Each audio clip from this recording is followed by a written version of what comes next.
Uh, Dear friends, I'm very happy to be able to address you today, despite the fact that I had accepted an invitation from Dr. Stuti for coming here personally and making a presentation. But due to certain urgent requirements in Delhi, I could not leave, and therefore I'm making a brief presentation through this electronic device.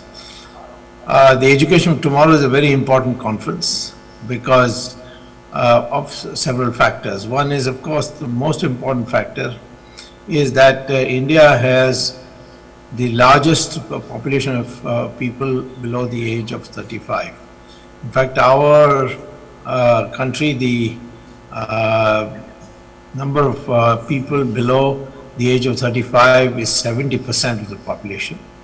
The average age of the Indian is only 26 years old, whereas the average age of China is 35.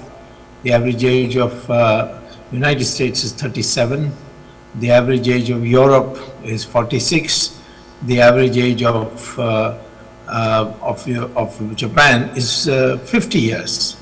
Now, so there's most of these other countries, large countries, they're aging countries, whereas India has a very young population, and which means it is important to know that economic growth in any country is really not so much due to more capital and more labor, but due to better innovations.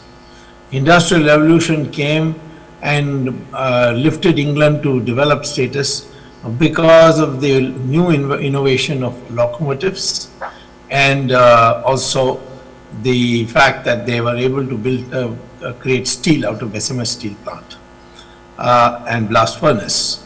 Similarly, the Americans were able to bring in integrated production systems and later on jet engines. And recently, they also brought in the innovation of internet, which was by which they were able to globalize their activities without difficulty. In fact, you could run several branches of a company in several countries sitting in one place in New York. That is what internet has made it possible. Plus, of course, the fast communication in terms of writing letters, etc., which the internet has made possible. So every time there is an innovation of this kind, which is called epochal innovation, that is for each epoch or each stage of history, there is a specific innovation. In the 21st century, we are expecting that there will be new innovation on nanotechnology. We will see miniaturization in a form which makes it possible for you to access a tremendous number of technologies at home itself, and new kinds of fuel. Instead of petrol, you will be using hydrogen fuel cells, and instead of coal, you will be using nuclear power, particularly thorium, for which India has about 60% of the world's supply. So all this combined, these factors, this innovation, plus the young population, India is in a unique place because it is the young people who will be making these innovations. They come fresh out of universities and therefore got fresh minds, and therefore much of the research they can do before they reach the age of 40. So therefore India is in a privileged position, but there is a but in it because you have to educate these people and educate them in such a way that they become innovators in society.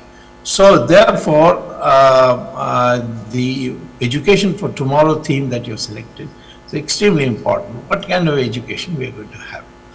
First of all, let me say that education does not mean just cognitive intelligence, developing cognitive intelligence. Cognitive intelligence means knowing physics, mathematics, economics, that sort of thing. You know, disciplines, complexities, solving problems. These are called cognitive intelligences. When you know where 2 plus 2 equals 2, when the 2 plus 2 equals to 4, when it was first discovered, it was called cognitive intelligence, and then algebra, and then calculus, and so on.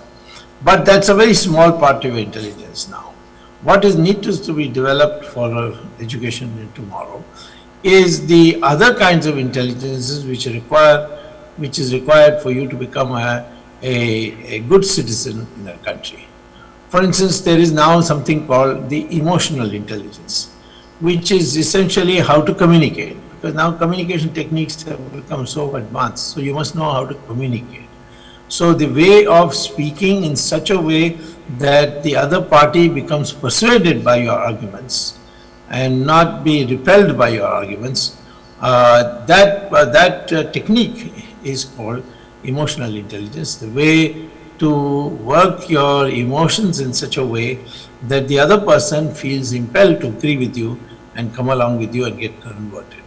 So this is a great art, and many of these maniacal dictators had it. So therefore, this is a tremendous weapon which can be used both ways. Hitler, for example, was a great one at emotional intelligence, but then he used that emotional intelligence for converting people to do wrong things. Here we need to develop emotional intelligence to make sure that the people come into becoming good social citizens. There is another aspect of intelligence which is called moral intelligence, where you cut your actions, you design your actions, you tailor your actions in such a way that you don't harm anybody. And that, for example, if I'm a capitalist and I start a factory in a neighborhood where there's a big colony and then pump smoke into the atmosphere, I will be causing health problems for that colony where people live. That is, but I will be maybe making profit. So from a personal point of view, definitely that is a very profitable exercise to have this factory. But from a moral point of view, you are in effect harming the society, and therefore you should have the moral intelligence to know how to design your actions in such a way that people the society is enhanced, its strength is increased.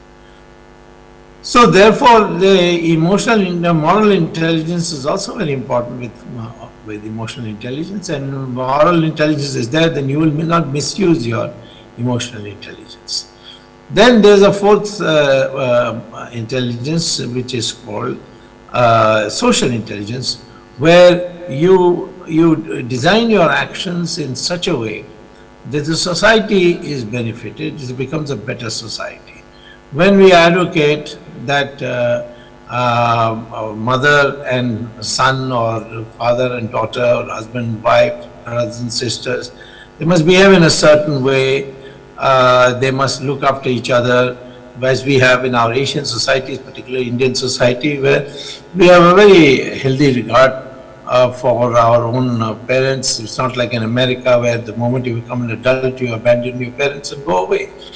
Or for example, in animal life also, when the pup becomes big, it leaves the parents and it goes away.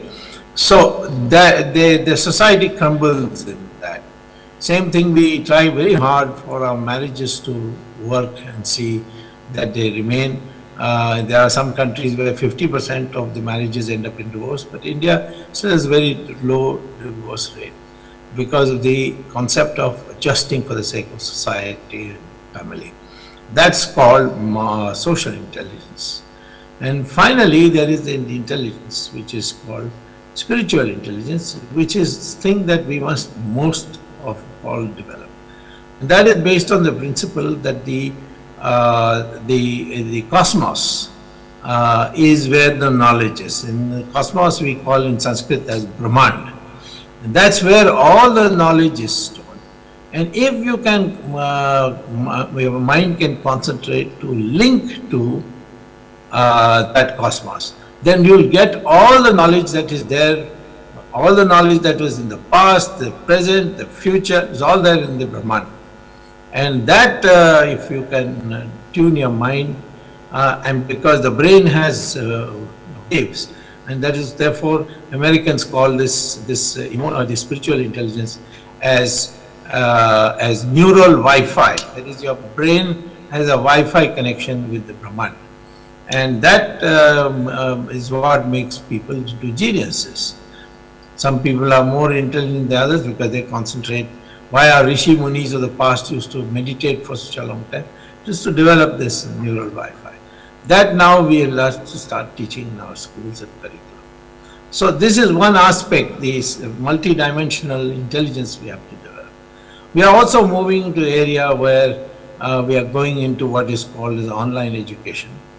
The new program developed in MIT called EDX, where you have virtual classroom. I can program and then sit in the classroom at Harvard, MIT, or Columbia, or Stanford in America, and participate in the class through the laptop or through your tabletop. And even take examinations, and even in fact in the future get degrees. It's possible now to get a degree from a world famous university without actually physically going there. This is something which would be a great boon for India to develop. I'm happy that the Human Resource Development Ministry is actively working on this to see that instead of having foreign universities come here and open campuses as has happened in China, we work through this online method. So that will be another education for tomorrow. That we use the knowledge that is being given in the best schools and best colleges and universities abroad, and we access it here. And as you know, that means even rural areas in India can participate. So I would say in the long run, we will have to now become multi-language people. So languages have to be taught. And I think as the artificial intelligence study in the NASA now shows, that Sanskrit may emerge as a language which is now the most computer-friendly language. So learning of Sanskrit is also, in my opinion, an essential part for the education of tomorrow. In India, we have so many languages, but they all have Sanskrit vocabulary. Some of them more, some of them less. For example, Tamil has about 40% of its words common with Sanskrit or borrowed from Sanskrit, whereas Bengali may have 80% and Gujarati may have 60%. But the percentage may vary, but there's a fairly large number of words of Sanskrit in all Indian languages. And if we can develop a common script, which is the Devanagari script, which we learn in addition to our mother tongue, then communication with India would also become easier. So I think our education for the future also must think in terms of national integration, how to bring the country together. These are some of the thoughts I thought I would put across to you. I'm sorry I missed the opportunity to be with you and be present, but I'm very thankful to Dr. Stuti for having been so accommodative and understanding, and I hope to look forward to another opportunity to be with you. Thank you very much.